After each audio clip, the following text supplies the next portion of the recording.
শতাব্দীরা এসছে, দেখো সবাই, দেখো বিধানসভার আগে বলেছিল লক্ষ্মীর ভান্ডার দেওয়া হবে আমাদের এখানে।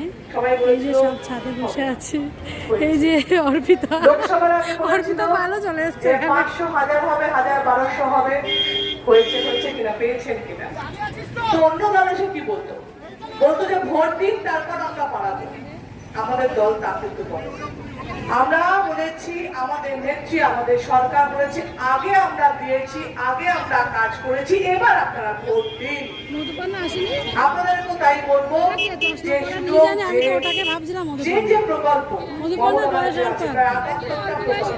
আপনারা ভেবে দেখুন, একটাও প্রকল্প এখনো পর্যন্ত বন্ধ হয়নি, একটাও প্রকল্প থেমে যায়নি যে না আপনারা পাচ্ছেন না। সুতরাং যে পাচ্ছেন, যে পরিবার সেই প্রকল্পগুলো পাচ্ছে, তার পরিবর্তে আপনারা ভোট দেবেন, এটাই আশা করি। এবং প্রত্যেকটা